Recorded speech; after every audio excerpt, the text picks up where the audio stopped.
Okay, good morning, everyone. Um, right. Okay. I hope you can see QR code on the attendance on the left hand side. Okay. Morning.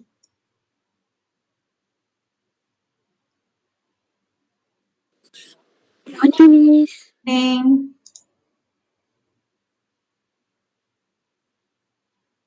Good morning, Miss. Morning.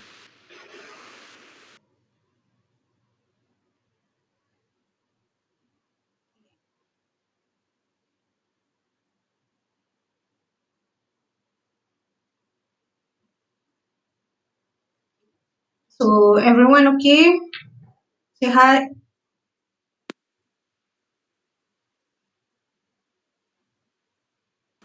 Sehat. All right. Good. Good.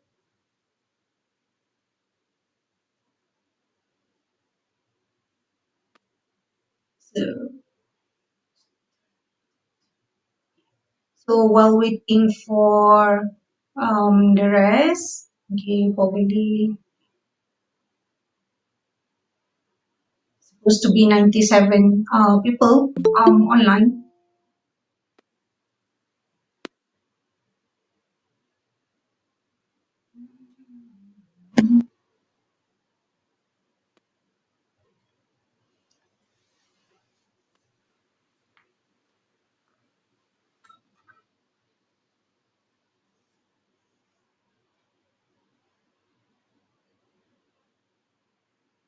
So everyone, I hope you have watched the video that I provide on eCampus because I don't think you can hear if I play on my laptop. So probably you already seen it. Okay, so I share um, videos on environmental impact and how certain organization does um, or what we say contribute to minimizing the environmental impact to apa? To tourism industry. Okay,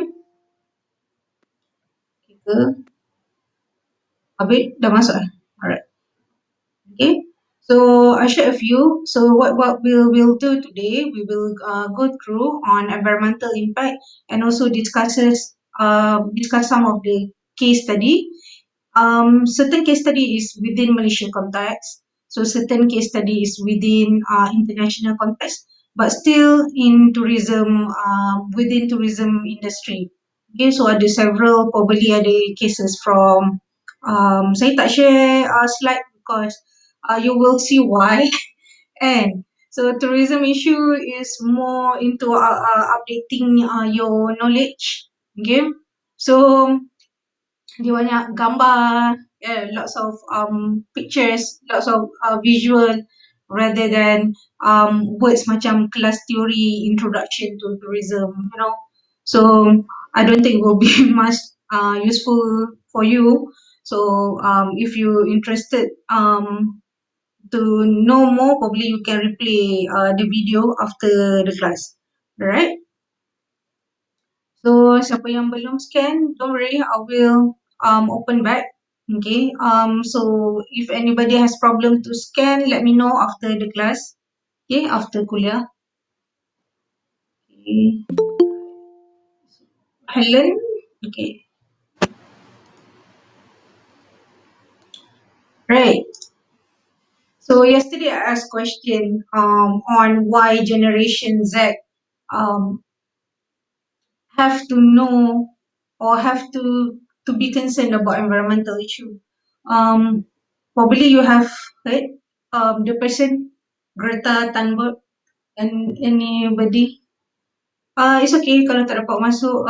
Later ask her to watch yang video ni. Okay, so anybody know Greta? Probably you have heard of her. She spoke at United Nations last year. So this year she's 16. 16 years old. Ke tahu BTS je cakap dekat UNESCO ke, dekat United Nation ke? Kan, Greta tak kenal, BTS kenal Tahu, kan? kenal, kenal. Okay, so BTS kenal ke Greta yang you Bukan, kenal? kenal Greta. Alright. So usually when people get invited to speak at United Nations, meaning they have a message to the world. Okay, it can be any messages about society, peace, environment, and then Greta is known as environmental activist. So at 14, she protest in front of Swedish parliament about about climate change. So because she protests almost every day and she sit in front of the Swedish parliament, so she is Swedish. So her action caught international attention, and she being invited to spoke on behalf of young people, on behalf of youth, um, in front of audience in United Nations last year, around October, I think October, November. I shared the video this morning. Probably you have seen it. Okay, so I just read what she said, a bit excerpt from what she said. So you are failing us, but the young people are starting to understand your betrayal. The eyes of all future generations are upon you, and if you choose to fail us, I say, we will never forgive you. So we will not let you get away with this. Right here, right now, is where we draw the line. The world is waking up, and change is coming, whether you like it or not. So what's greater message is that in environmental efforts to preserve the nature, to preserve earth, is that everybody has to take part um, in the situation. I know we will discuss a lot about policy, probably in tourism planning. Also, you'll be discussing a lot about weak enforcement. We have policy, but we don't actually implement it. But when we are in the sector, so in tourism and hospitality sector, we have to understand that our sector is one of the major contribution for climate change. Okay, is contribute about 2 to 5% yearly. Not that large, but it's make impact because of mass tourism.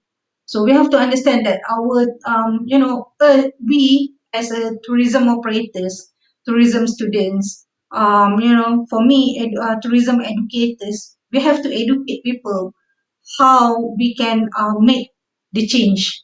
Okay, not just depend on menteri apa kita panggil alam sekitar, menteri sains to make the changes. It's not only about that, it's about us also.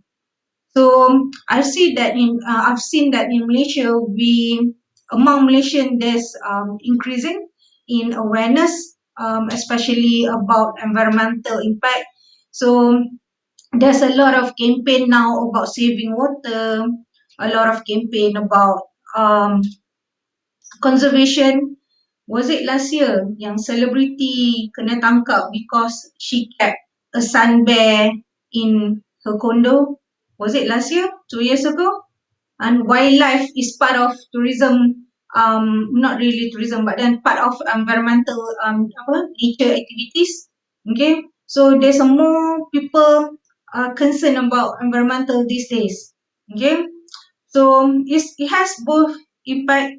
Okay, so not only our sectors is range from agriculture to manufacturing and us a service sector. So because for us, our sector involve a lot of movement from people. So each people will leave their own stuff, or we call it carbon footprint, which we look at the concept of carbon footprint later, right? Right. So this is the three pillars of sustainability. I think majority has revised this. Okay.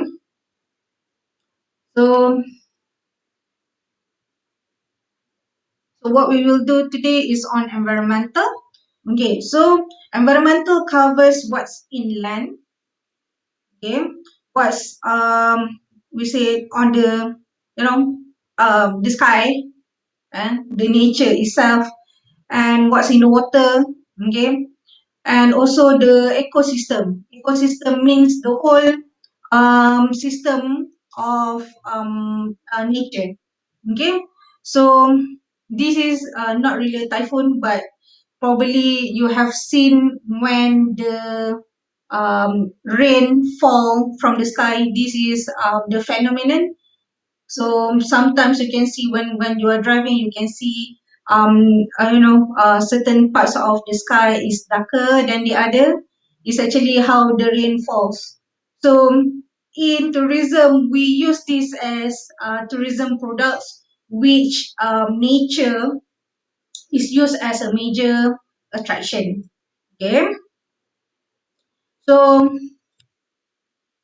the problem, what happened with tourism sector, how it's interrelated with environmental impact, is that we have several reasons for it. Okay, so there's a lot more, but I just sum up according to United Nations factors. Okay, so the first one, because when we have a lot of people traveling to destination, um, not only the main attraction, it can also be rural attraction, it can be island. Okay, so we need to develop more hotels, we need to develop roads. Okay, last week kan, masa when I brief on assignment, Ali tanya kalau buat jalan, so nanti akan ada fun fair, tapak fun fair. So that was the question he asked. It's actually a tourism development.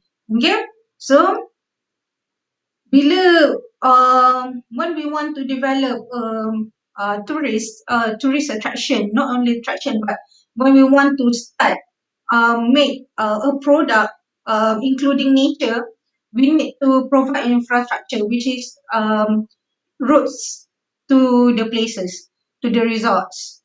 If you like hiking, probably contohnya Bukit Keluang kan, last time you need to make path to Bukit Keluang.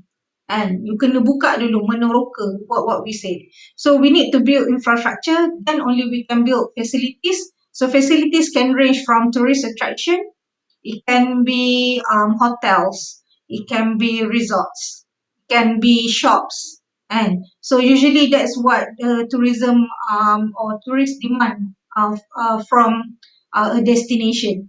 So this is what United Nation or United Nation Environment Program suggests. Okay. So the second one, so why tourism develop faster than any other industry is because of the economy impact, which we look next week. So I will elaborate more. So because of the environment, because of the economic impact, so it's attract tourism product is considered a product that is easy to start. With the infrastructure also you can start tourism products. So because of its easiness in terms of product development, so it is much more easier for local, for tourism operators, for tourism developers to develop a destination for profits. Okay, so it doesn't need to be a big corporation. It can even start from local community. Contohnya kampung stay, it can start from the local community itself. Okay, and then when we already have a product, of course, what we are searching for is we want to attract tourists to come to the destination. Okay, and also at certain point, okay, after certain period of development, usually after 3 to 5 years, okay, a long term development, satisfaction of the tourists will start be increasing. So this is where the development will happen much more quicker compared to the development stage. Okay, so probably you will learn more on tourism planning. Okay, from Dr. Valen, right? And then the last one is attitude, behavior, and action of tourists. Okay, so what we will do today, we will focus on the factors, attitudes, behavior, and action of tourists, because majority of you will be dealing directly with tourists, and we also part of the tourist segment. Okay, so we'll focus on that, and on how individual or a group of tourists will impact environment, will have an impact on environment. Okay. So first, we look into positive impact. All right. So this is what we are doing today. Okay. So the opportunity to be in university, in institution, is that we get to educate people on awareness on environmental health or environmental diversity. This is our advantage. I think probably you also uh, have a program before, educate, schools, or educate community about the positive impact of tourism before. Okay, probably pernah ada assignment dulu ke? Probably. Usually we have a educational program conducted by our students to the community directly. That's what usually we done lah. When I was a student, I also do the same thing. Okay, so we give information so that we have we appreciate more. Usually when we have knowledge on certain things, we will appreciate what we have to usually how people think. So the attitude and behavior. So when we want to change people attitude, we need to give them knowledge. Kenapa dia kena berubah? Why? Kan? Sebab kadang bila when we are talking to people, bila kita cakap you kena ubah ni, bila you keluar daripada bilik, you have to switch off the light. Kenapa bukan saya yang bayar, UMK bayar bil elektrik? Kan? Probably kan? UMK pun ada polisi tu. If I go out from the room, leave it for more than 1 hour, I have to switch off my lights. I can leave my aircon, but my aircon need to be set at 24 degree. So UMK ada. Tapi bila masuk office lain, kenapa lah sejuk kan? So dia cakap panas. Kalau ikutkan polisi, they are not complying into the policy of what UMK has. Because UMK already calculated their utility bills. So dia tahu. So bila students tak ada, what they will do, dia akan tutup electricity in the campus. So usually, sebab tu kenapa selalu cuti SAM, they ask students, all of the students to go back to reason dia lah, because they want to switch off. Even kalau ada seorang student pun, dia tak boleh switch off hostels kan. So usually what happen lah. Right. So educating is important so that people will appreciate more of nature, wildlife, environment. We understand why we need to do this. So for tourism students, tourism graduates, or I would say someone who will work in tourism sectors, um, it is not necessarily you have to be a nature guide.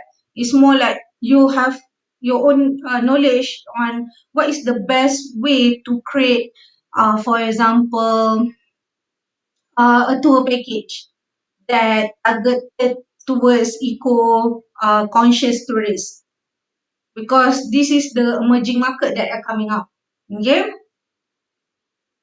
So kalau dekat Malaysia, educating and creating awareness in terms of wildlife is WWF, and mungkin ada yang part of you are part of WWF. So WWF is known to be continuously educating Malaysian about wildlife, biodiversity, okay, ecosystem. Hari tu campaign on, was it water punya campaign sungai kan. Dia ada hari sungai sedunia, you know. And then ada hari Earth Day, kita switch off the lights 1 jam setahun. So this is some of the campaign that WWF buat, and this is the role of WWF. So I'm not so sure whether your senior joined at WWF, but I have a friend who worked in WWF after he completed his degree in zoology. Sebab dia minat zoology kan, dia minat binatang kan, so dia kerja dengan WWF. So this is what they are doing. They are educating Malaysians about this.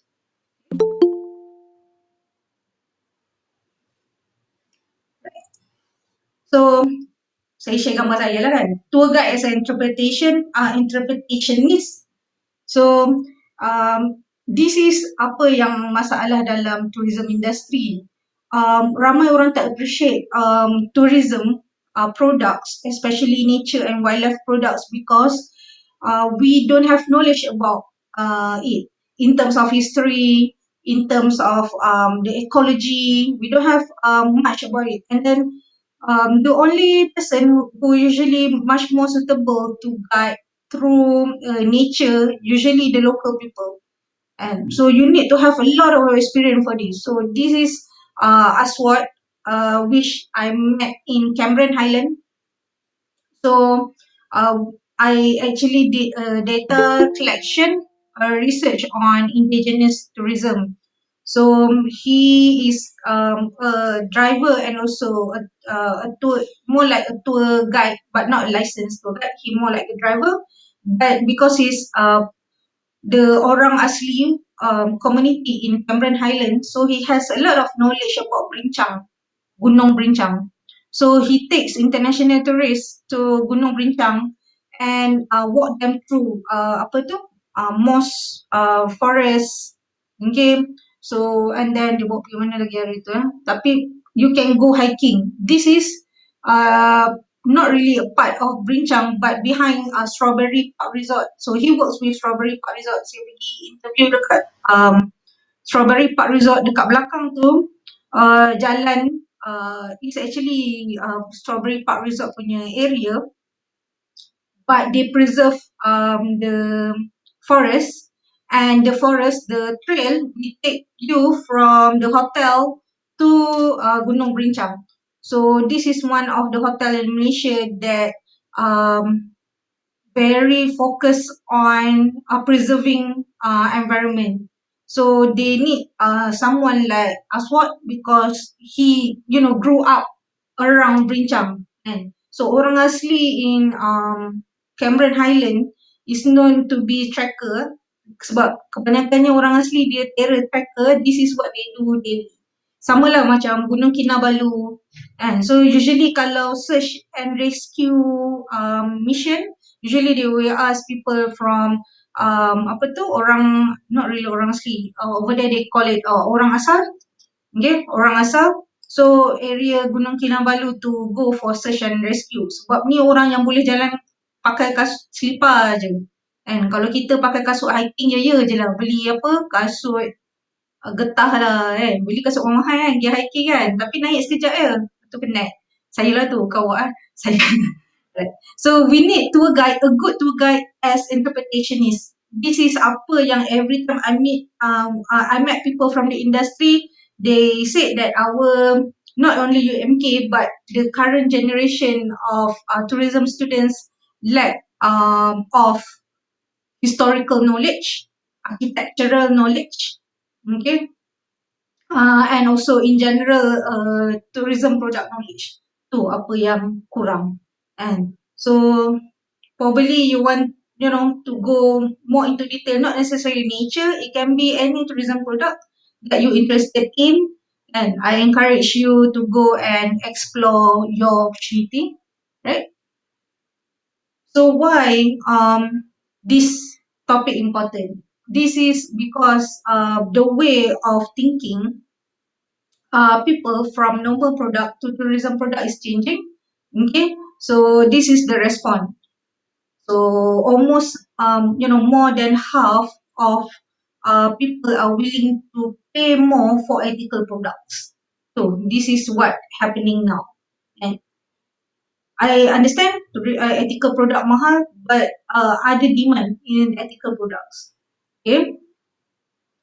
So tadi kita educate tourists. So secondly kita kena educate juga locals. So locals have to understand is that tourism also have good impact. Tourism provide job opportunities.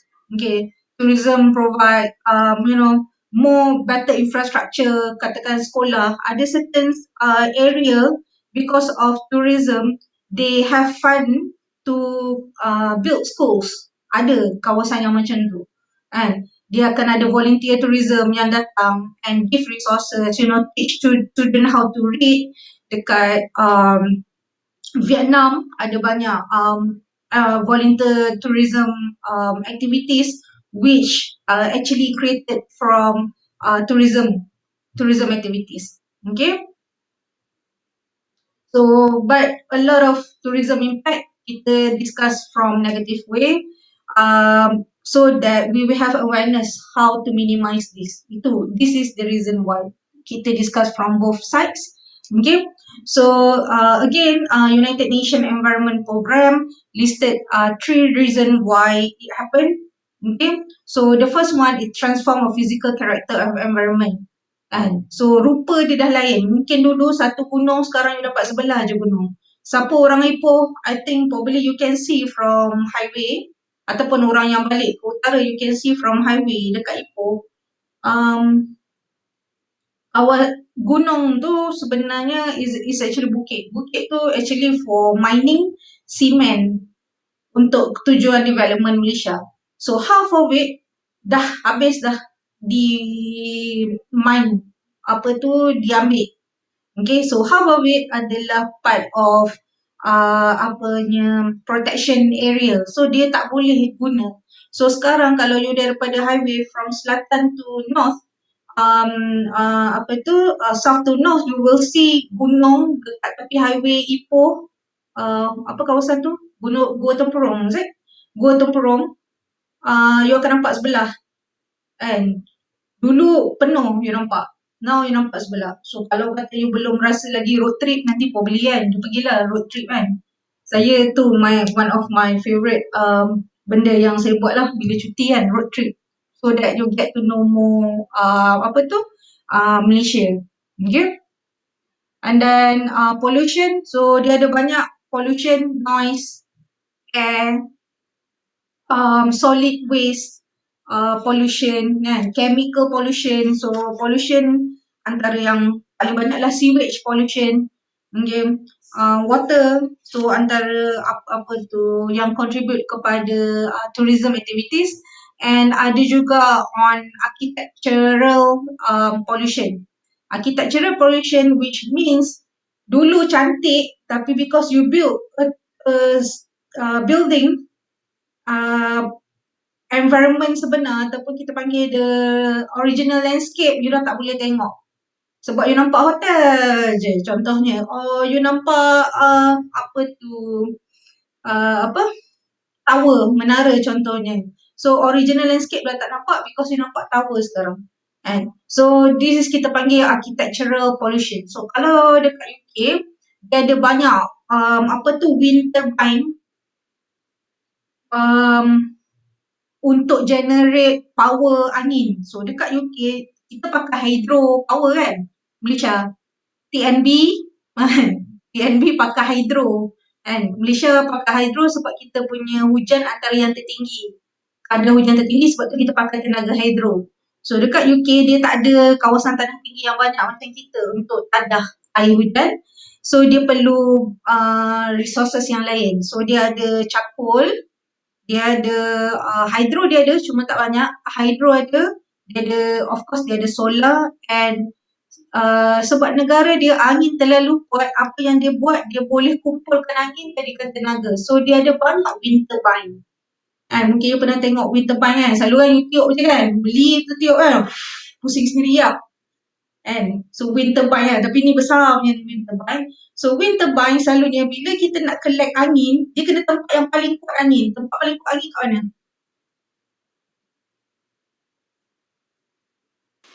Dekat Padang. Kat Padang, kawasan yang tanah yang luas. Oh, dekat Tanah tepi luas. pantai, betul tak? Yang memang kalau siapa pakai baju kurung tu kena pegang je kain baju kurung kan. Terbang kan, dia punya kain kan. So, bila dia buat dekat Padang, yang Padang selama ni cantik je. Elok je, hijau, tepi laut, elok je gambar, you nampak laut direct. So, now ada wine turbine. So, setengah orang anggap wine turbine tu attraction. Dia ambil gambar dengan wine turbine. Tapi untuk local people, dia tak suka. Because they said that the wind turbine mengganggu pandang, katakanlah rumah dia, dapur rumah dia menghadap kawasan tu. So dia cakap sekarang ni tak nampaklah laut direct. Because now, what the person will see, they will see the wind turbine. So itu isu ya. Kalau kat UK banyak argument on environmental punya argument, banyak pasal pembinaan wind turbine ni. So antaranya. Okay. And then the third one, depletion of natural resources, meaning natural resources yang tersedia ada water, katakan, energy is keep getting lesser. Okay, so this is the problem. Okay, so familiar view, rasa-rasa ni kat mana? Dan kita masuk the first case tadi. Agak-agak kat mana ni? Saya rasa majoriti dalam kelas ni pernah pergi tempat ni. Cameron.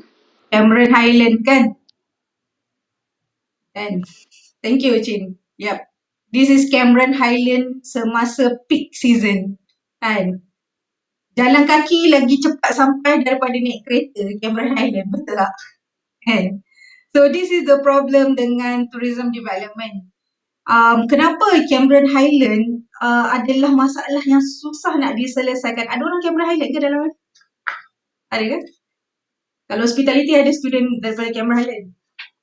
Ada. Cameron Highland adalah salah satu masalah yang susah nak selesaikan because of this. Cameron Highland hanya ada satu je, tapi dia ada 4 jalan naik ke Cameron Highland.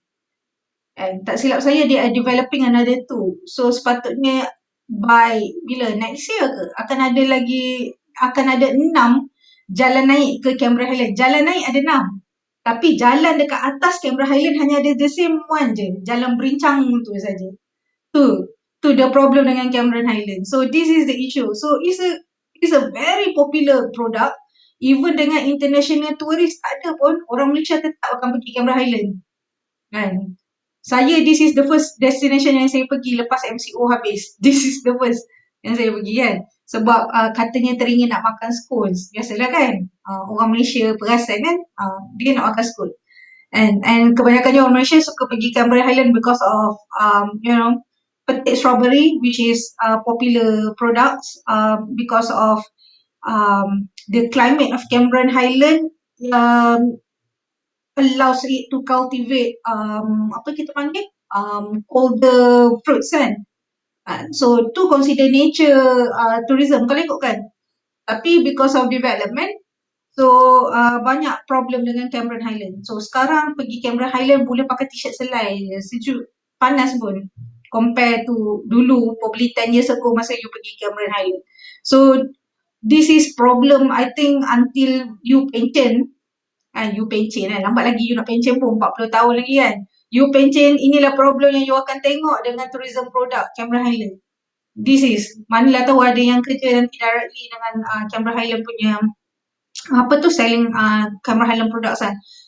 Popular product, one of top 10 products popular among domestic tourists, among international tourists, but susah nak solvekan problem over capacity.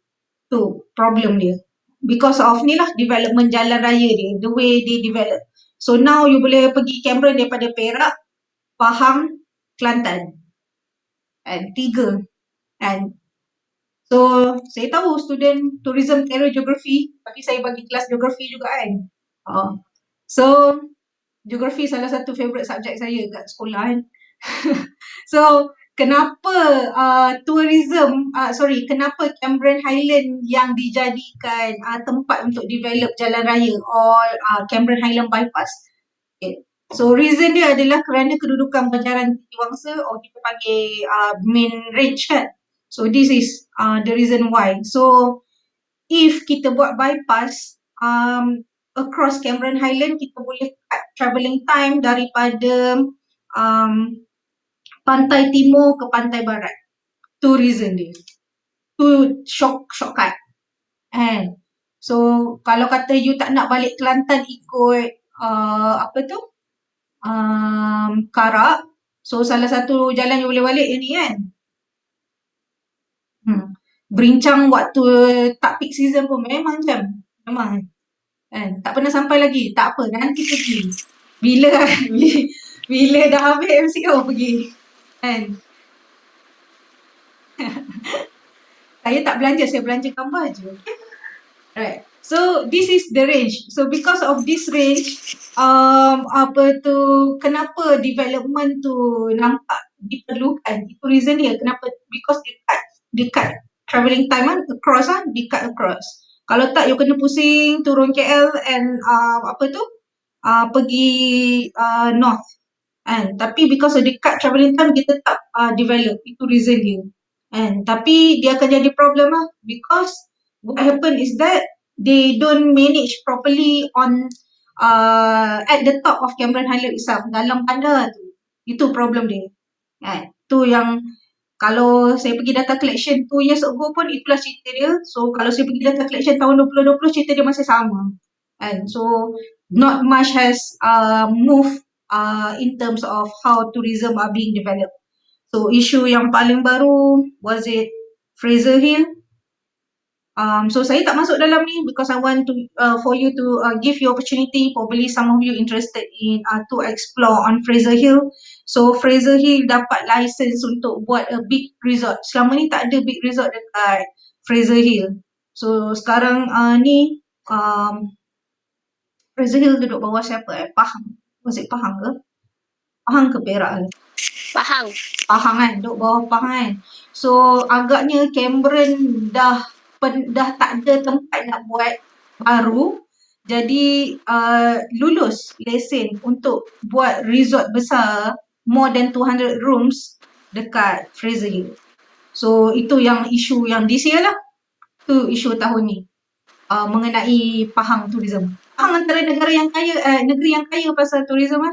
Because dia banyak natural resources. Dia ada taman negara, apa tu, ni lah, Bukit Bukau, Genting Highland, kaya. So, so sebelum kita pakai mask sebab COVID-19, ingat lagi perasaan pakai mask sebab jerubu? Ingat. And so issue jerubu is from agriculture activities tapi is impact tourism impact tourism industry directly. And so sekarang ni tiba-tiba je air filter from Korea jadi benda paling popular kan because of jerubu di Malaysia.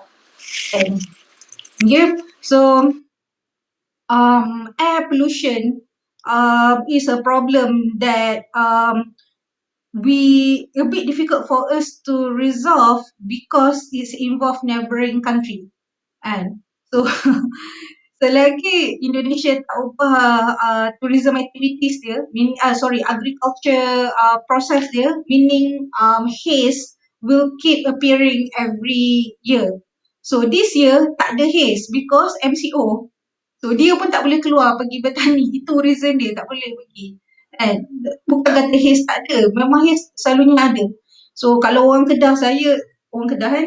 So orang Kedah pun sebenarnya bakar bendang dia. Sama je pun. Kalau you lalu, kalau siapa yang duduk kawasan yang memang sawah padi, if you lalu daripada Pendang kan, Liza kan, saya memang rumah saya ada snow hitam saya panggil sebab dia memang akan ada snow hitam tu bila you bakar sebab itu cara paling mudah dia nak clearkan sawah padi dia. So dia akan bakar so rumah saya pun akan ada snow hitam kan. Dia bukan snow putih kan, snow hitam. So dia memang akan ada jatuh kat baju you. Kan. So daripada Pendang sampai all the way tu Bukit Kayu Hitam memang itu je lah sepanjang-panjang musim pembakaran tu. Sebenarnya nak salahkan Indonesia, orang kita pun sebenarnya buat benda yang sama. Tu problem dengan agriculture activity lah. And so this is air pollution, Hong Kong air pollution. Hong Kong generally sekarang the view of Hong Kong, ada yang pernah pergi Hong Kong? So generally if you see Hong Kong, you will see now on the right hand side tu gambar yang kelabu tu gambar Hong Kong sekarang. Gambar yang langit biru tu probably 20 tahun lepas or 10 tahun lepas Hong Kong. And saya pergi Hong Kong hari tu saya pun fikir kenapa aku datang sini kan. Hong Kong memang terkenal dengan one of the highest air pollution. Tapi because it's one of the busiest city in the world, so dia masih turis masih datang. Dia macam Singapore. Very vibrant punya economic activities. Busy, bising. Kalau you duduk tengah-tengah dia punya central dia lupa dah. They call it TST kan. Kalau you duduk area tu, memang you tak boleh tidur malam. So you have to bring your earbud kan, kena sumbat dalam telinga kan. Sebab memang you dengar lah jalan raya dia, kiri kanan depan belakang bunyi semua. And that's how busy and polluted Hong Kong is. Okay. So this is the impact because of lockdown. So apa yang kita tengok from January 1st until January 20 this year, the yellow is the density of air pollution. Okay, so because of lockdown, orang kena duduk dalam rumah berkurung. Jadi maksudnya air pollution dah tak ada. So what we see from February onwards adalah langit yang clear. So this is only a satellite view of China, tapi sebenarnya around the world is the same view sekarang because kurang international flight, okay, kurang tourism activity, kilang tutup, and so the air is keep getting clearer.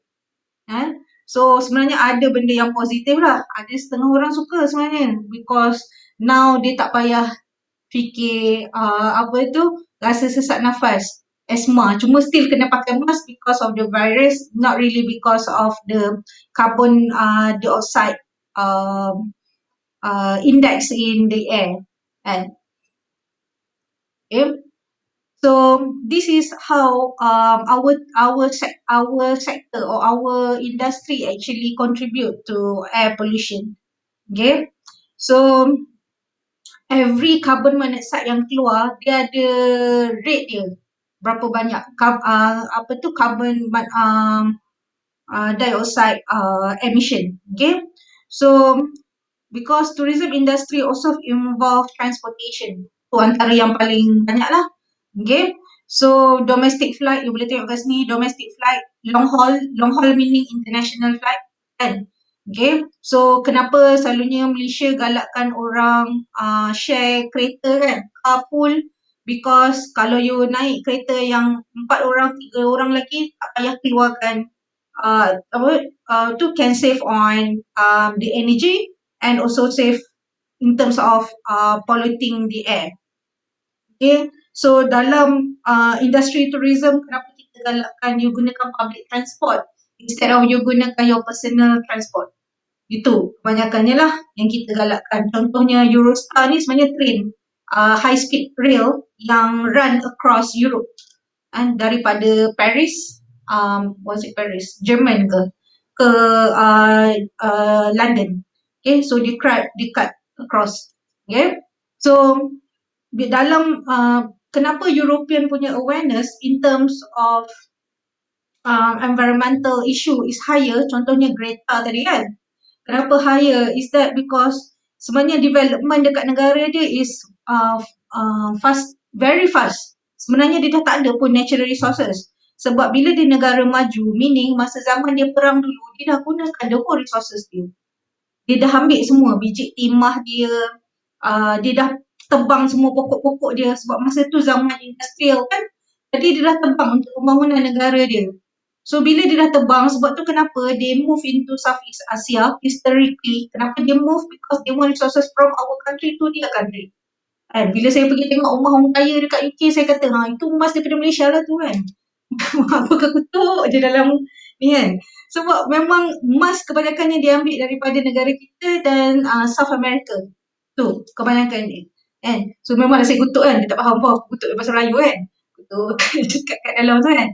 Tapi this is what happens. So bila dia dah tahu apa impact bila dia terlalu cepat development dia, dia punya awareness lagi tinggi. Itu reason dia. So kenapa dia orang kuat berkempen or protest on environmental issue, because they have seen this impact. So I have one friend who traveled from Germany to UK, naik kereta, tumpang orang lain, tumpang. It's not Grab car, it's more like macam apa kita panggil, couch surfer kan. Siapa pernah try couch surfer punya produk? You boleh tidur atas couch orang lain free je. Kat rumah orang lain free. So, dia kereta. Dia dalam konsep kereta. So, dia daripada Jerman ke rumah dia. So, dia hop satu bandar ke bandar yang lain travel. It takes longer time, but for her, she save the environment. Instead of dia ambil flight daripada Jerman ke UK, only took her about 2 hours. So, dia tak nak. Kan? Kalau kita ambil flight lah cepat kan. But for them, because of they don't want to contribute to pollution, so they rather travel naik kereta or naik train. Tu apa yang dia buat. Okay. So, kan. Gambaran sebenar kan. Ambil dalam gambar cantik je. Kan. Pantai Senok kan. Saya mula-mula pergi kan, tertipu gila. Rasa macam, oh, okay.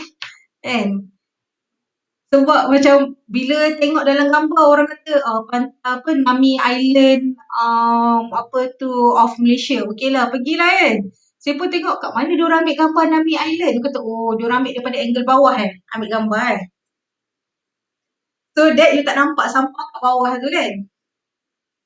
This is the problem. Bukan tak boleh guna pantai, but this is the problem dekat Malaysia. Kita tak ajar society kita take home our trash. Dekat Japan is about take home your trash kan. So kita tak ajar society kita. Itu problem dia lah. So kalau siapa yang biasa bawa kereta, anak buang sampah, bukan kereta you, kereta depan you, anak dia buang sampah selamba je. Makan-makan gula-gula buang, makan buang. Nak marah anak dia pun tak boleh sebab ayah dia pun buang. Tu problem dia kan.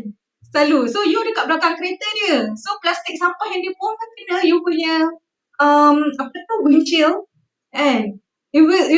So banyak accident berlaku because of people throw out trash from their car. Memang ada accident berlaku. Siapa yang atas motor memang kesian. Kalau bayangkan dia buang plastik ais, memang masalah orang yang atas motor tu. Orang dalam kereta tak apa, kena windshield dia. Pernah kena kan? Saya rasa mesti you pernah kena. So this is the problem with our society lah yang saya tengok.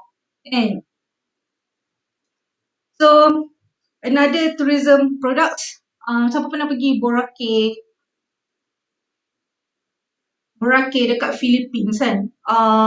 It's an island in Philippines. One of top beach destination pantai. Because dikatakanlah coral dia cantik. Saya pantai kurang sikit pergi saya tak tahan panas kan. Saya orang bandar kan. So pollution dia adalah daripada algae tu. Tahu kan algae kan tu. Rumpai laut yang dekat hijau kat tengah kan.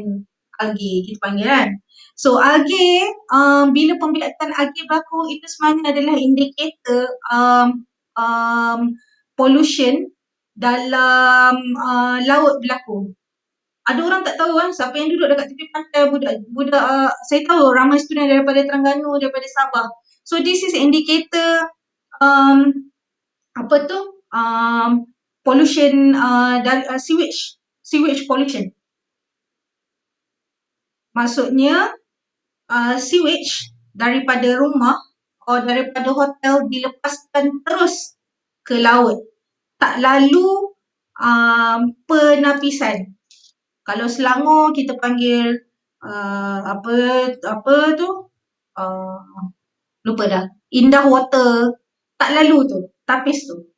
Bila tak lalu tapis, dia directly, so dia algae akan membiak sebab you bagi makanan. And so this is what happened to Boracay. So what drastic thing that kerajaan Philippines did, sebab sebenarnya kerajaan Philippines tak nak tutup Boracay. Boracay number one top earners tourism kepada Philippines. Memang dia tak nak tutup. Bertahun dah buka Boracay. They don't want to close. Kan? Even bila dia close, tourism operators, ni lah hotel operators yang ada apa sukan air punya operators ni, mogok dekat tepi jalan, dia kena tutup, kena bawa dengan FRU. Kerajaan Philippines kena bawa FRU datang ke pulau untuk tenangkan orang. Kan? Bukan local people lah, the tourism operators, sebab dia tak nak tutup. So they close for 6 months, 6 bulan. Buat balik semua infrastructure. Semua, sewer system, jalan raya, telecommunication, apa tu, permit kepada hotels. Kan? So dia buat the whole revamp, consider kita kata kita revamp the whole island.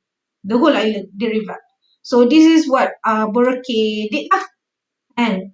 So now Boracay dah tak nampak lah macam ni. Dia nampak putih lah balik. Tu, impact dia kan. Kalau kita masih macam, wah apa tu hijau tu, masih kita gigi pegang kan. Betul tak? Ni seaweed ni yang selalu ni aku makan ni dekat kedai sushi ni. Yang ni kan. No, it's not the same thing lah. So, it's totally to different. Green tea sangat. And it's totally different things. Kan? So this is algae from pollution punya algae. Dia makan sampah sarap lah, senang cerita kan. So my friend who is a researcher pasal air sewage system ni. So this is salah satu indikator macam mana dia orang tahu pulau, sebab dia pergi study pulau kan. So indikator macam mana dia tahu tempat tu dah teruk ke belum. And so this is how. So kenapa usually pulau is much more faster in terms of pollution and tourism development, because the only economic activities in island is tourism. Tu sahaja, tu usually. Compare to kita yang dekat mainland ni. So dekat mainland kita tak depend so much on tourism activities, because we have other things. We have agriculture, kita ada manufacturing, we have import export. You know, we have other income resources. But for island, usually they only focus on one product, which is tourism product. And tu problem dia. Okay. So my question to you, and so in Malaysia, what do you think destination yang ada problem yang sama dengan Boracay? And so tu scan kat situ, or you can go to the link. Siapa yang tak boleh link, and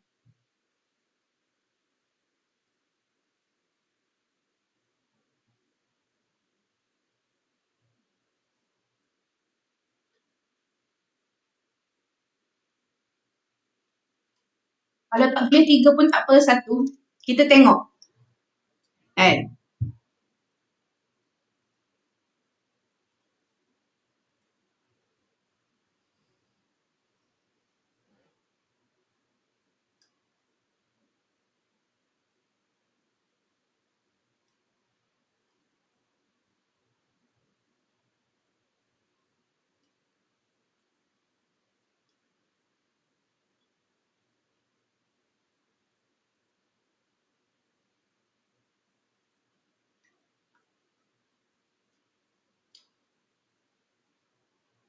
boleh? Dapat?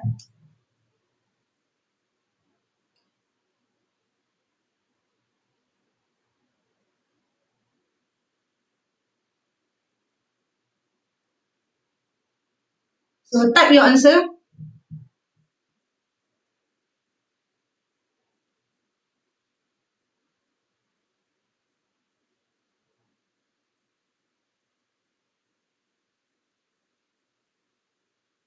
So if you cannot provide 3, that's fine. You just provide one.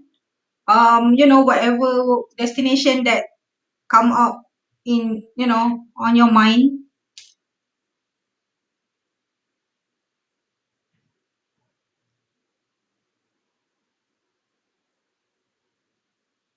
Tak ada? Kenapa? Tak ada jawapan. Saya kena refresh. Ada yang dah pernah sebelum ni jawab menti ni kan, menti.com kan.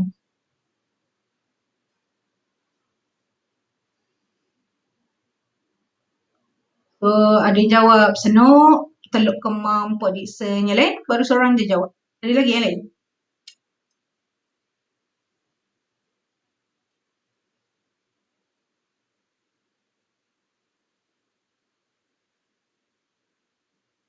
Tanjung Balau, Teluk Kemang, Tanjung Balau, another one. Sabak, Kelantan. Sabak has one of the biggest problem dengan development Sabak. Yang you tengok apa tu, timbunan sungai tu sebenarnya daripada hulu, daripada hulu sungai ke daripada hilir so ke Sabak tu sebenarnya problem dia. So dia dah tak boleh nak buang kat mana benda tu. So that's what happen dekat Sabak kan. Tapi budak-budak buat macam attraction kan, ambil gambar kan dekat situ kan. So sebenarnya salah satu problem dekat situ kan. Cameron Highland, Teluk Batik, even dekat kawasan Army pun Teluk Batik semua antara yang problematik. Kebanyakannya sungai lah kan. Tengok kan Langkawi. Langkawi dekat Cenang tu. Langkawi dekat Cenang tu banyak directly discharge to Pantai Cenang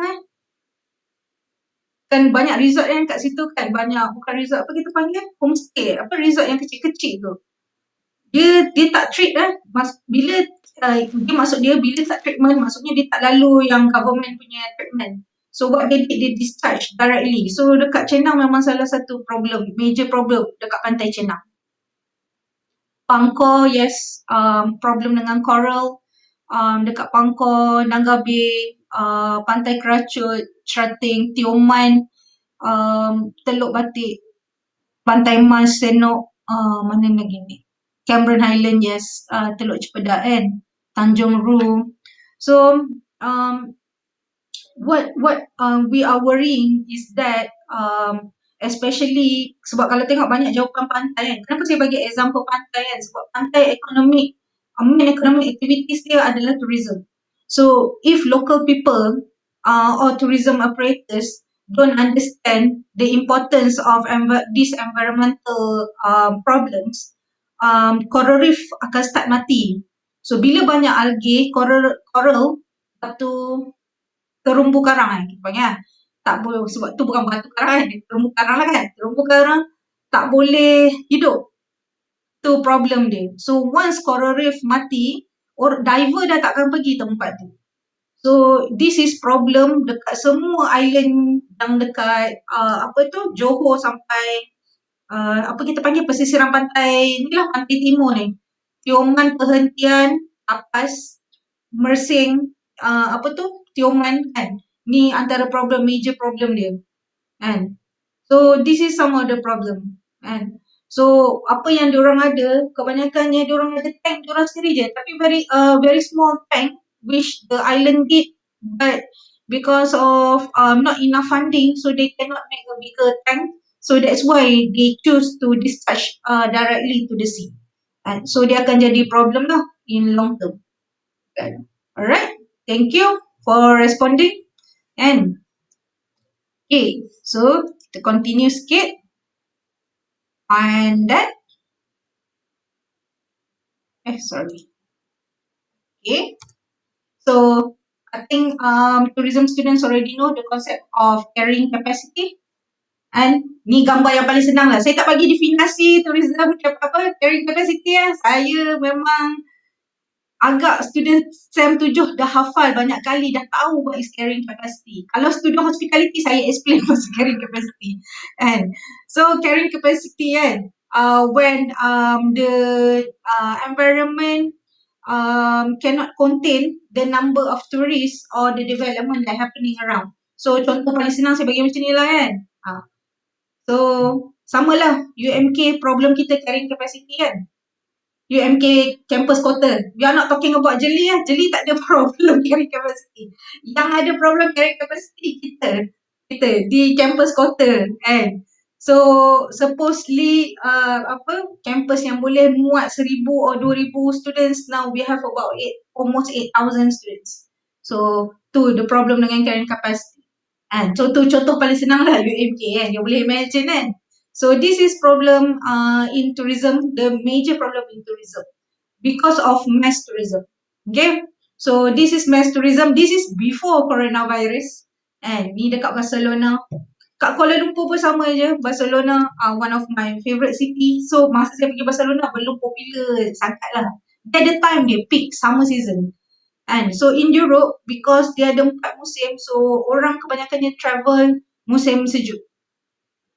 Musim panas. Tu kebanyakannya orang akan start travelling. So Barcelona, dia punya climate macam Malaysia, sepanjang tahun panas. Portugal, Barcelona, Spain, Madrid. Spain tu negara kan? Madrid kan? So Milan. So this is cities yang memang orang daripada negara 4 musim, contohnya macam British, UK akan travel tu bila musim sejuk. So diorang sebenarnya yang memenuhkan bandar-bandar ni kan, termasuk saya lah, saya pun pergi waktu musim sejuk. This is how they escape from the sun, kita panggil kan. So this is problem dalam over tourism. So dalam tourism kita panggil terms ni over tourism. So problem over tourism sebenarnya UNWTO expect akan increase this year. Tapi because of coronavirus, over tourism tak berlaku. Itu kan the problem. So tiba-tiba over tourism soft tahun ni, terus soft. Tak ada. But when tourism will picking up, sebab tourism will be picking up macam mana pun dia akan picking up. So in 5 years time, this is the view again that we will see. So we need better policy, we need better carrying capacity management. Tu problem dia dalam over tourism. Tempat tu viral je, esok penuh orang, betul tak? Tu, that's how social media impacted on tourism industry. Sekarang pakai social media je. Tempat tu tak ada pun orang tahu. Ada satu tempat tu kat mana, Melaka ke mana ke. Tempat yang ada buaya, is a very blue lake. Saya tak ingat kalau ada orang Melaka begitu.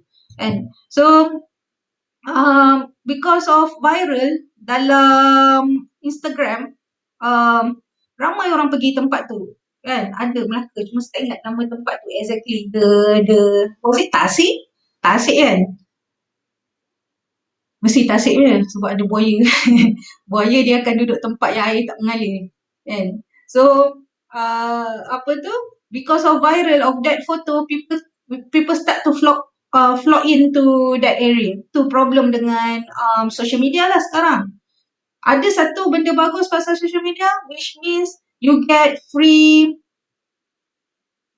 Tasik bawah jambatan dia.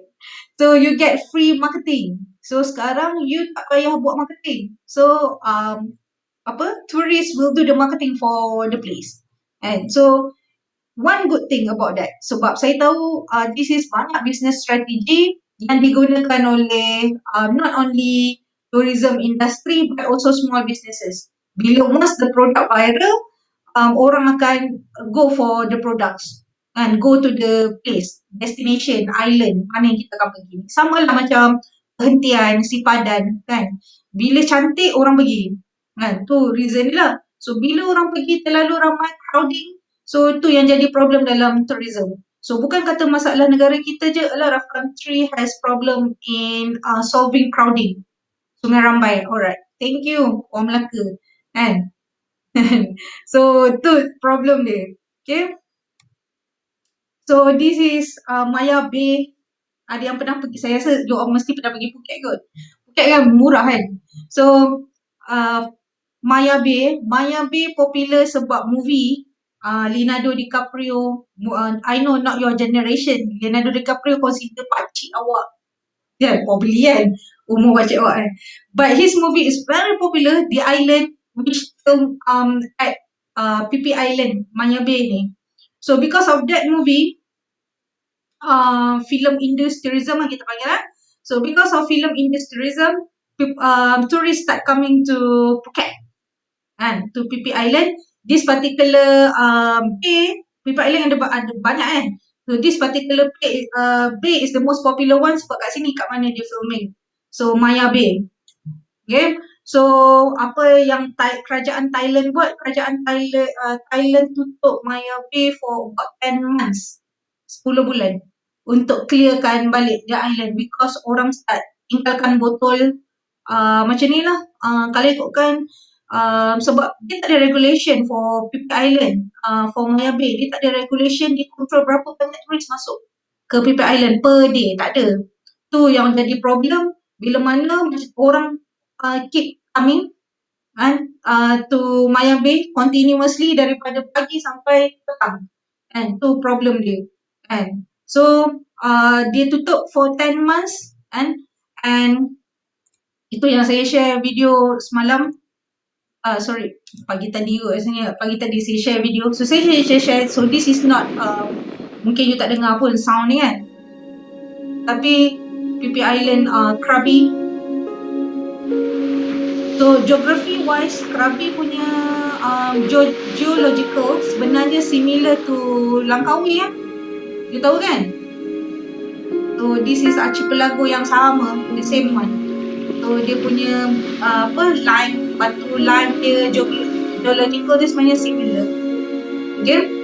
So kalau tak tahu pasal benda tu, orang Langkawi pergi study. So this is what happened after 3 weeks they close Maya Bay. Lepas 3 minggu diorang tutup Maya Bay, lebih kurang sebulan. So Maya Bay punya natural habitat adalah ni black tip sharks. So yang ni kalau turis ada dia takkan datang. Sama lah macam dekat Terengganu ada penyu kan. So bila ada manusia kat tepi tu, penyu tu takkan naik sebab penyu kan dia dikenali sebagai pemalu. So sama, padahal kita kata sharks makan orang kan, sebenarnya tak. Bila ada orang dia takkan datang. Sama je sebenarnya. Because they prefer their own flock of water. Maya Bay had been the highlight So this is for apa yang diorang buat lah. to the popular So, PP Islands in southern Thailand. So saya share setakat tu. Okay, siapa yang interested boleh pergi YouTube. Macam aku pula YouTuber kan. So klik kat situ. Right? Here. What followed? Miss, kalau yang macam pantai dekat Australia tu, dia ada yang paus terdampar banyak tu sebab environmental juga. Environmental and satunya ke sebab dia memang nature ke memang dia nature. Actually nature. Yang bagusnya Australia ni bagusnya dia punya regulation better. So maksudnya tu kejap lagi kita masuk solution dia. Bila kita nak buat development, kita ada jarak kita nak developkan.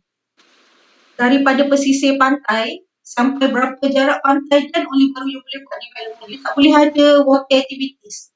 Sekarang Penang ada regulation tu 100 meter daripada pantai, daripada pesisir pantai you tak boleh ada water activities.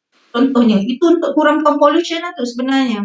What happened? So dekat Australia, dia tak silap saya lagi jauh daripada tu. Meaning, you boleh jalan dekat pantai tapi water activities tak boleh ada. Contohnya, boat apa tu? Macam banana boat, water skiing, paragliding pakai apa tu yang dia panggil, kan dia selalu kita ada gliding kan. So dia tak bagi, dia ada macam jarak dia lepas berapa ratus meter kan only you boleh buat. Kalau tu kebanyakannya negara yang kontrol, dia akan kontrol tu. Tu apa yang Boracay pun buat benda yang sama. So Boracay lepas dia open back the island, apa yang dia buat is that dulu boleh letak payung dengan kerusi, boleh makan dekat pantai tu. Now dah tak boleh. Dia tak bagi. So dekat Australia tak ada kan? Tak ada kerusi dekat atas tu. Sebab dia control.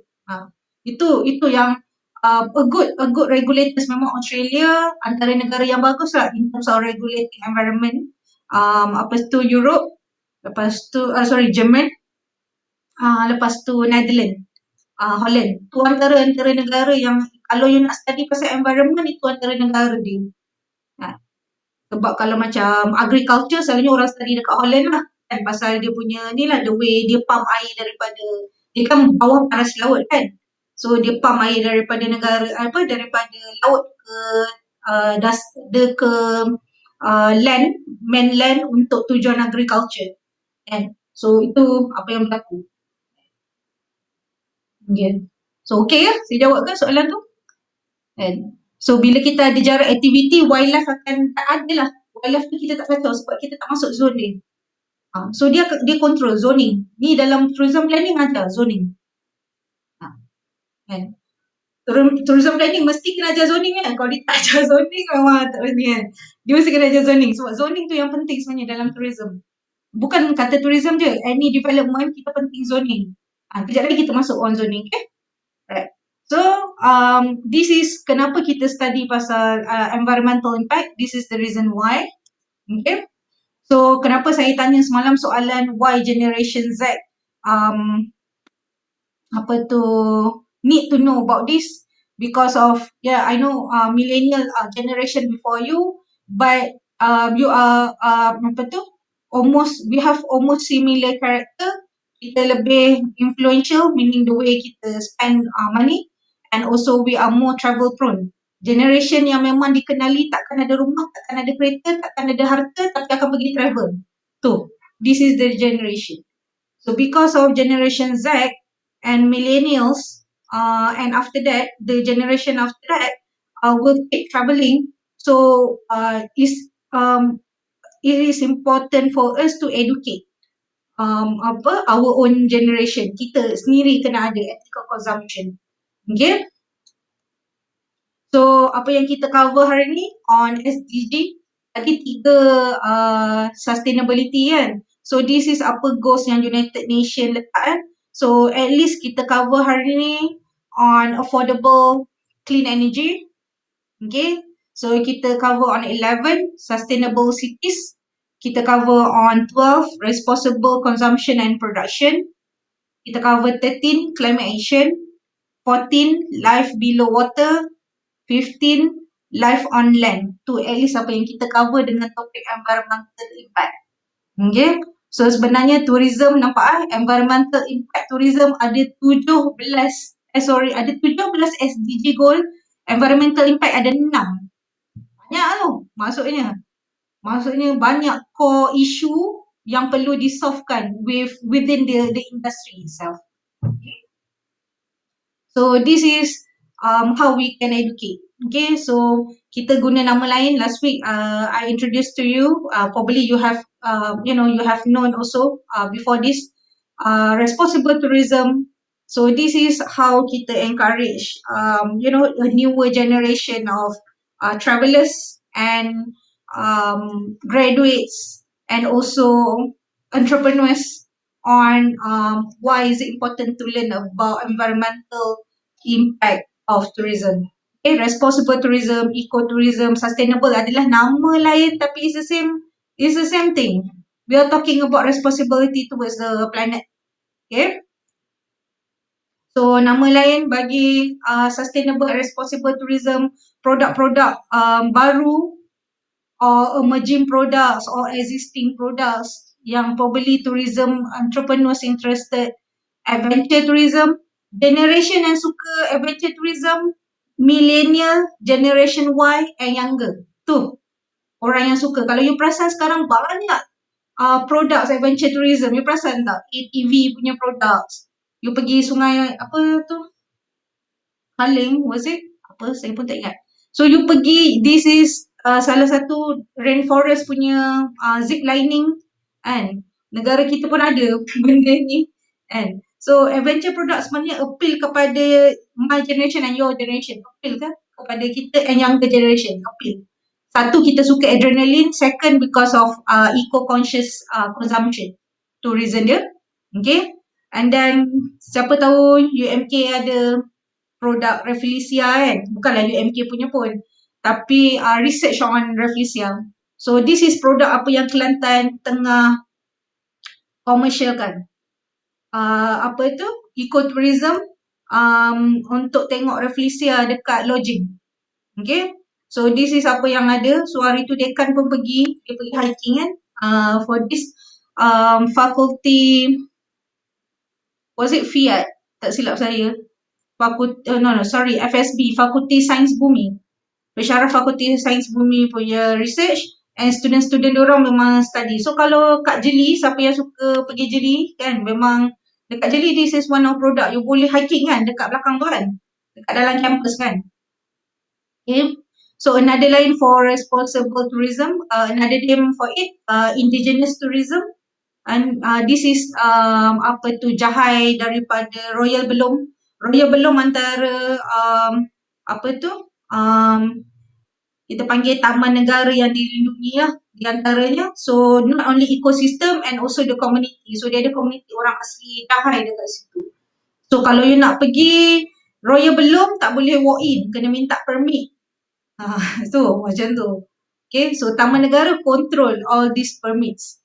And then now kita panggil low impact tourism. So dia ada terms low impact tourism, meaning kita tak travel waktu peak season, we travel during low season.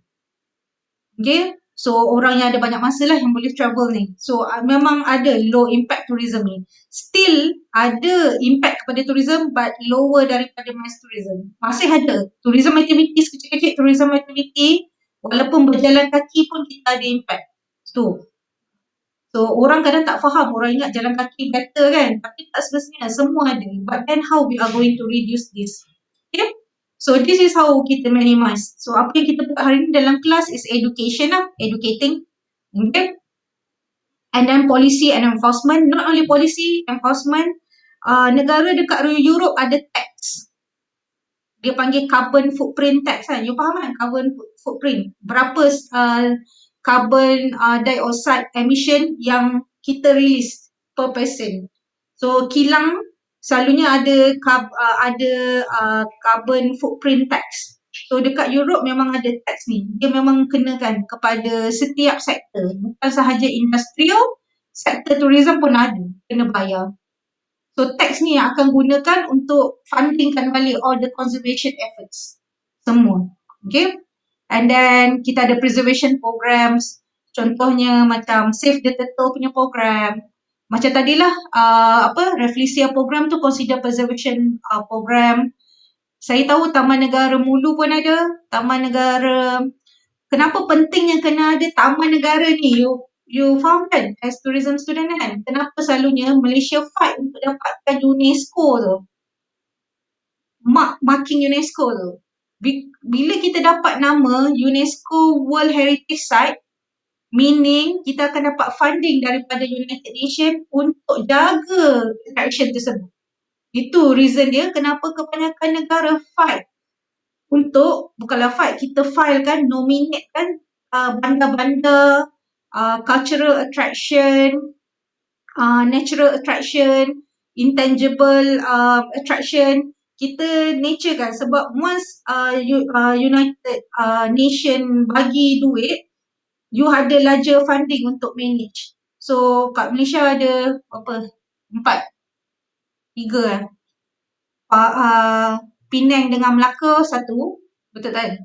Lepas tu you ada Kinabalu, you ada Mulu, and then apa lagi Yang tu yang saya tengah teringat sekarang.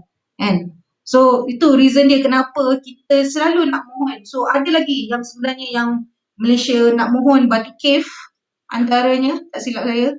Batu Cave antara yang difilekan untuk UNESCO, and then makanan as intangible culture, tangible culture, tapi daripada aspek makanan kita listkan lebih kurang almost 30 ke 50 makanan hari tu. And so this is why selalunya negara buat UNESCO. Okay. So kalau bukan UNESCO, Malaysia ada Jabatan Warisan. And so Jabatan Warisan pun akan bagi funding yang sama.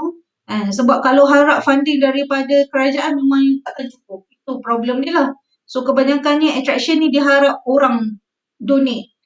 So macam program adopt orang hutan. Katakan kan. So diharap you adopt orang hutan tu, you yang bagi macam funding kan. orang hutan tu punya makanan manja katakan kan. So apa yang diorang buat untuk jaga apa tu orang hutan punya uh, habitat dekat Sabah. Itu how they do it lah. So dia buat macam anak angkat punya program lah, lebih kurang kan. Tapi you adopt orang hutan kan. And then carrying capacity management, penting kena ada carrying capacity management. Banyak negara tak ada regulation. Saya tak tunjuk macam mana Europe buat. Diorang ada pagar.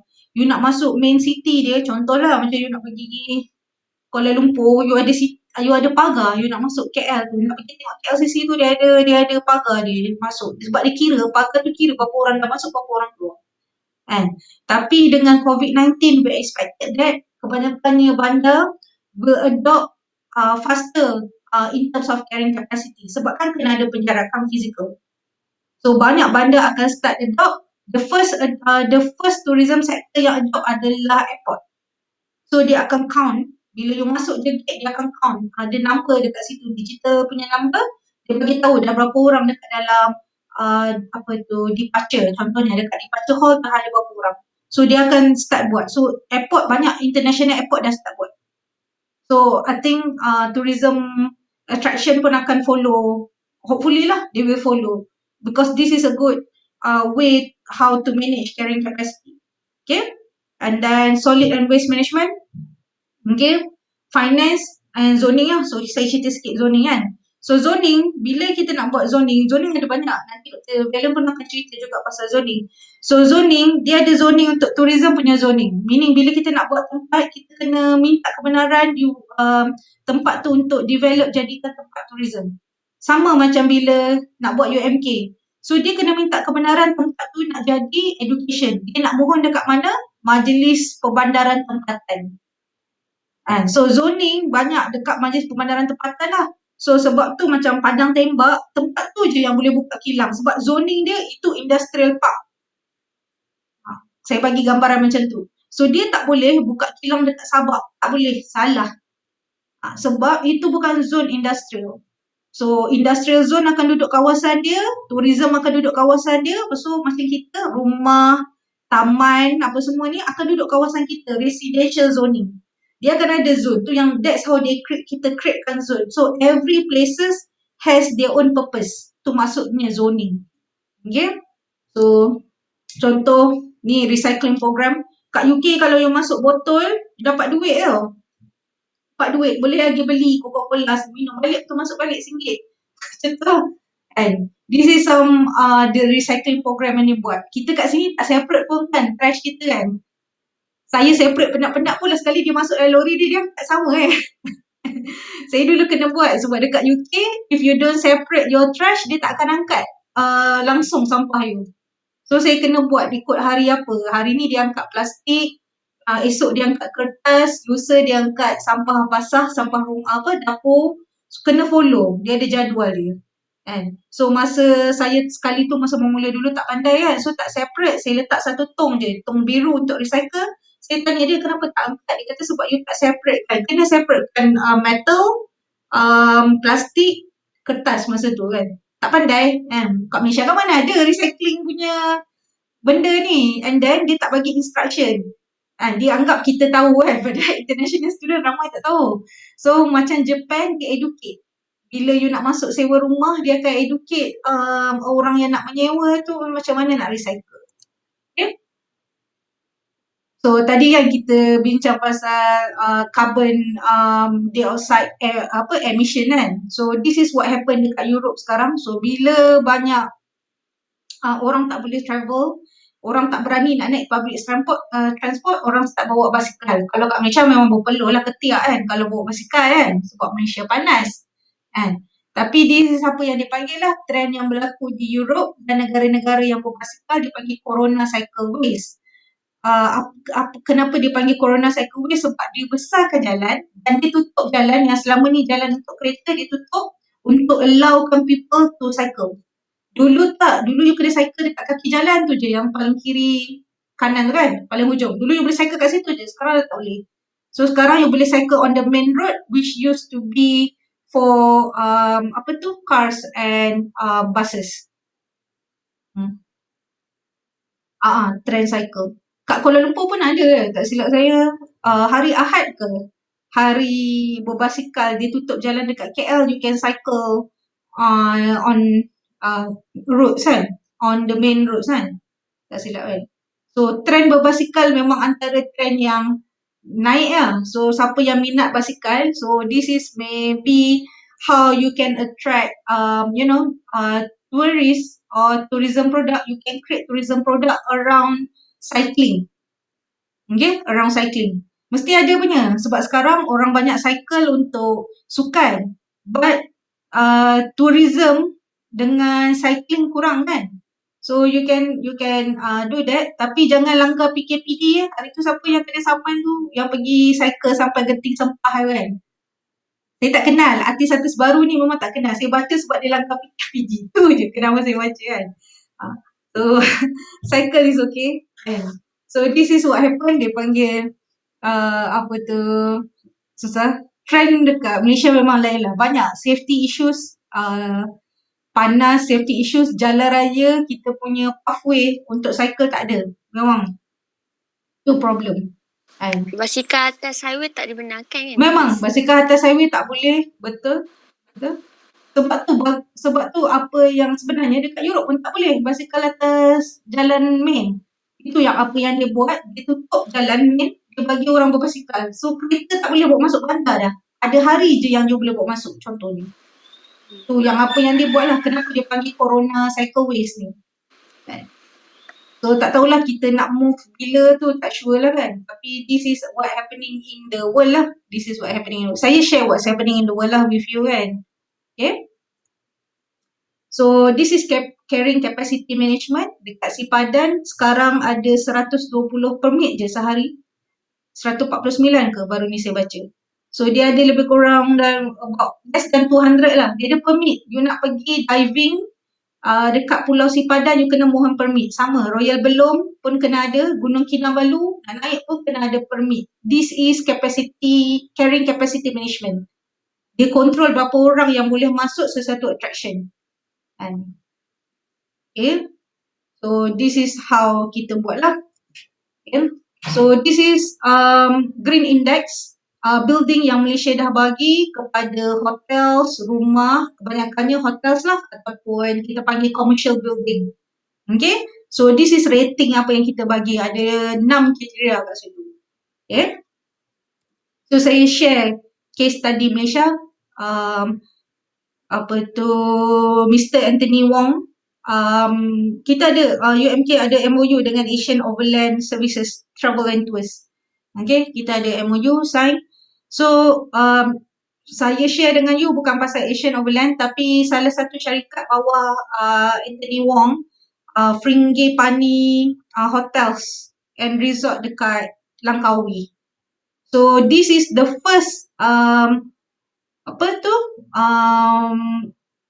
largest initiative, green initiative yang dibuat oleh hotels or tourism companies lah in Malaysia. Dia ada 300 initiative. Macam mana dia buat energy saving apa semua ni lah kriteria GBI ni tadi. Macam mana dia buat? Dia ada 300, dia paling banyak. Dia memang case study pasal company dia punyalah banyak. Pasal Frangipani Hotels ni sebab dia antara yang paling awal. So bila dia datang UMK, kita orang tanya sebab dia nak buat curriculum dengan hospitality masa tu. Saya tanya dia, kenapa buat energy saving? Sebab leceh kan? Bila kita buat energy saving kan, you kena fikir semua benda kan. So dia kata sebab sebenarnya pasal dia sebenarnya pasal awareness dia. Tapi dia kata bila dia nak convincekan entrepreneurs untuk go green bersama-sama dengan dia, dia kena kata save duit. Orang bisnes dia pandang duit je. So based on dia punya eksperimen bertahun-tahun, now almost over 10 years, dia punya hotel certified in 2008, 2009, tak silap saya, tapi dia start before that. Okay, so dia cakap, bila dia kata dekat orang, kalau you buat green initiative, you dapat jimat 15 to 30%, baru hotel operators nak buat. Memang dia cakap. Sebab kan kita orang pun tanya sebab masa tu dia nak suruh buat curriculum kan. senang buat curriculum, student kita basic hotel pun tak faham, you nak ajar basic hotel dengan responsible, 2 level. So it's not easy, especially bila campus kita bukan eco campus. UMK kan bukan eco campus lagi. Compare to UMS kan eco campus kan. Tu gunanya certification ni sebab you dapat you eco campus ke tak. UMK baru je nak buat eco campus. Kan? So this is apa yang dia cakap lah. Dia kata save duit. Kan?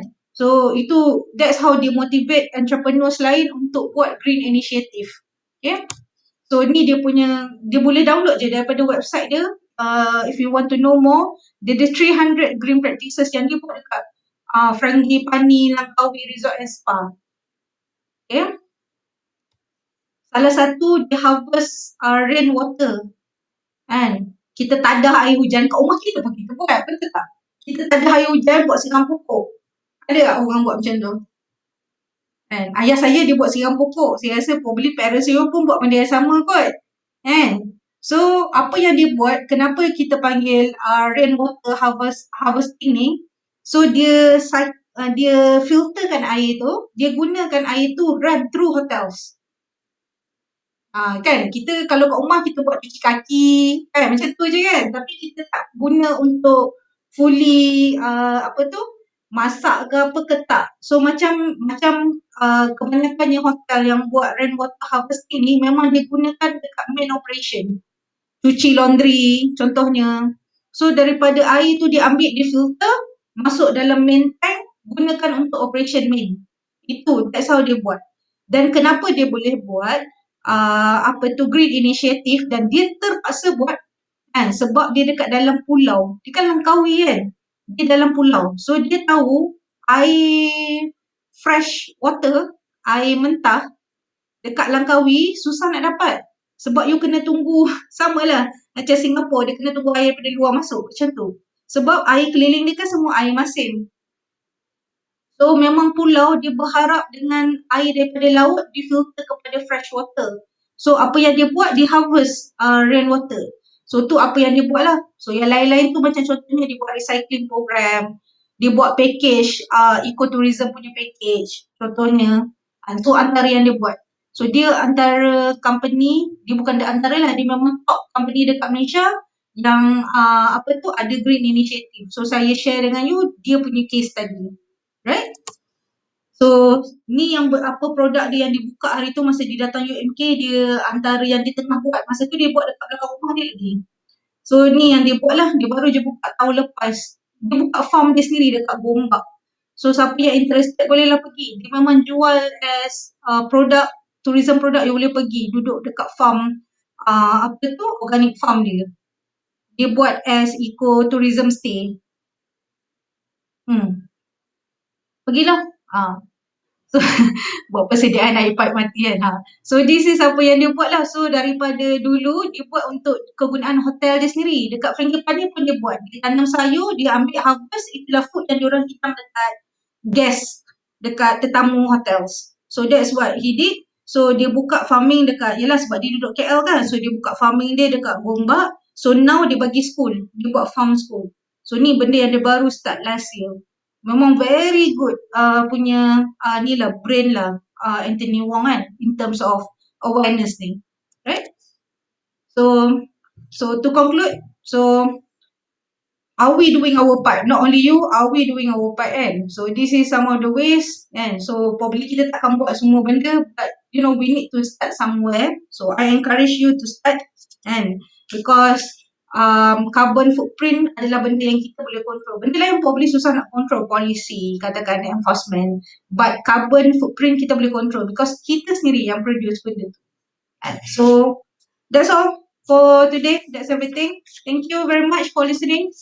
So I hope that you enlightened, you got new knowledge.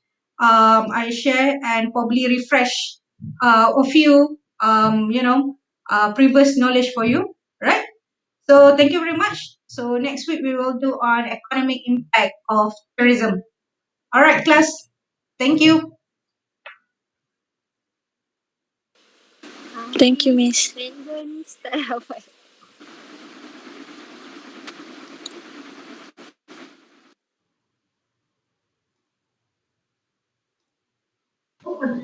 Miss, Ya, ya. yang video reaction tu kan? Yes. English ke Melayu? Mana-mana. Either way can. Don't worry. Hmm. Ah. Miss, Ya. kod tak sah. Sorry. Ni. Kod ni. Okay. Sekejap. Kan? Tak apa. Sekejap. Probably dia dah log out saya kot tadi.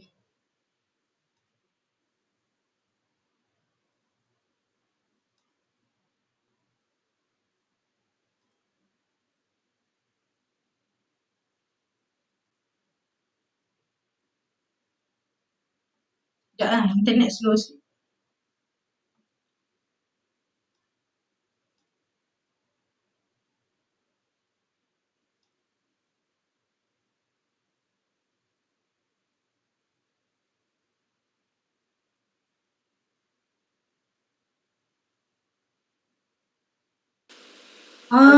Boleh. Rachel, both can.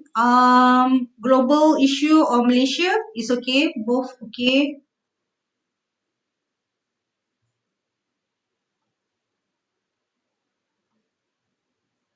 Ada lagi ke soalan yang saya tak baca lagi? Okay, thank you everyone.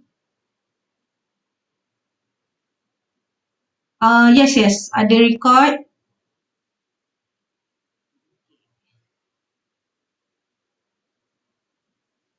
I will share later. Let me input first and share with you. Right?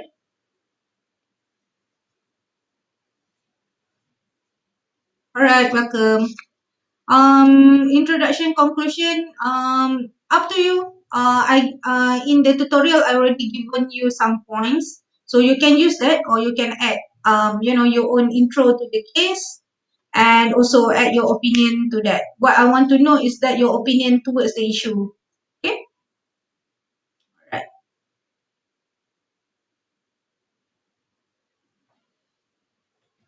Sekali lagi soalan on the video, on the assignment.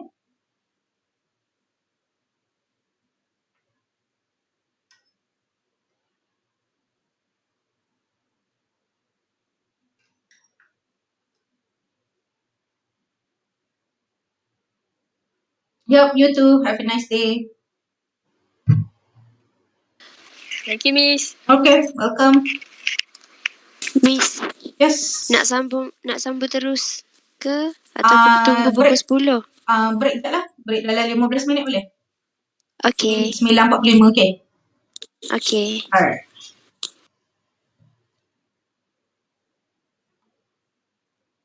Okay, saya boleh log out Miss, Ya. kalau nak tukar Kejap. hari tutur boleh tak? Hari tutur. Hmm. Hari Nak join tutur. tutur yang lepas ni boleh tak? Macam mana? Nak tukar hari tutur lah. Contoh tutur saya besok, saya nak tukar hari ni, hari lepas ni. Sorry. Kalau nak jadual awak clash ke apa? Taklah, tak clash. Lepas tu? Cuma nak tukar je lah. Kalau tak clash kejap lagi awak telefon fakulti dia marah je. Tu je. Free. Alah, Okay. tak ada efek apa pun. Tutur. Saya tak buat segerak pun tutur. Okay. Kan tutur kan semua kan online je. Maksudnya you masuk e-campus je. Boleh kan? Boleh. So okay tukar. Alright. Nanti fakulti marah free je you makan marah je. Tak payahlah. Kan? Yes, Diorang bukan thank you. boleh sekarang dengan nak tukar jadual. Saya pun kena marah. Okay. Ya. Okay. Dah. Buka dah. Boleh tak?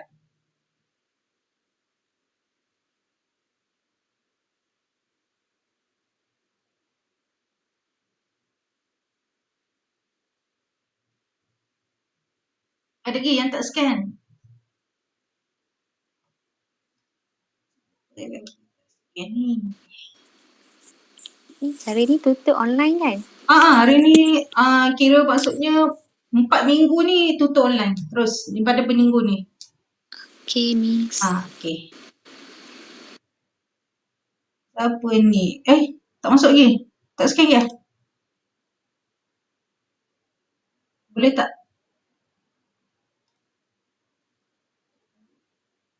boleh.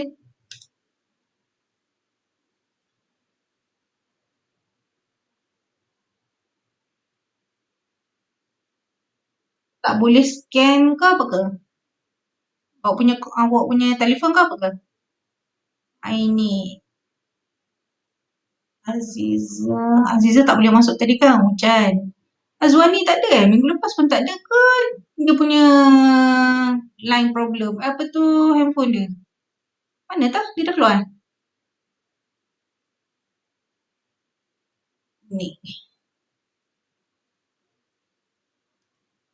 Sekejap saya buka yang static jap.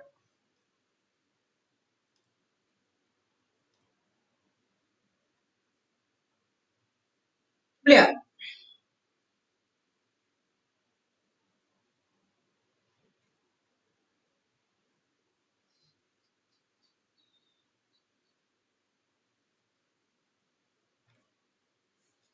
Tadi. 94.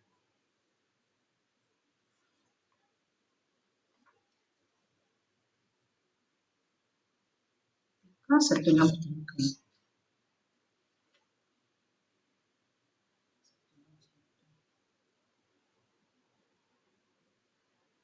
Ada ke yang tak boleh?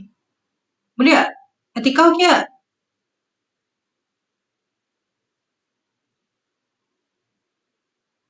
Aini?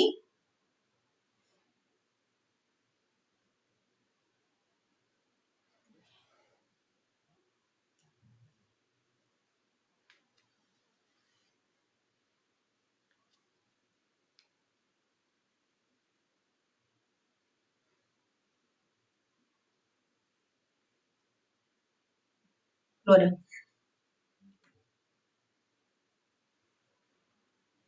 Okey, ini okey. Alright. Done.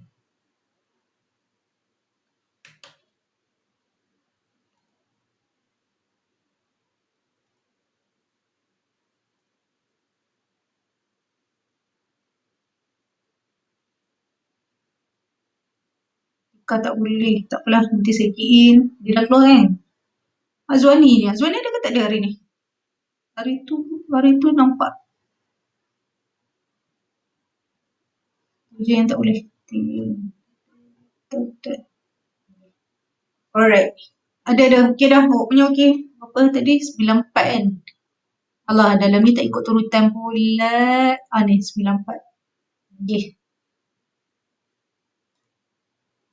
Alright semua. Terima kasih. Saya nak rehat sekejap tekak.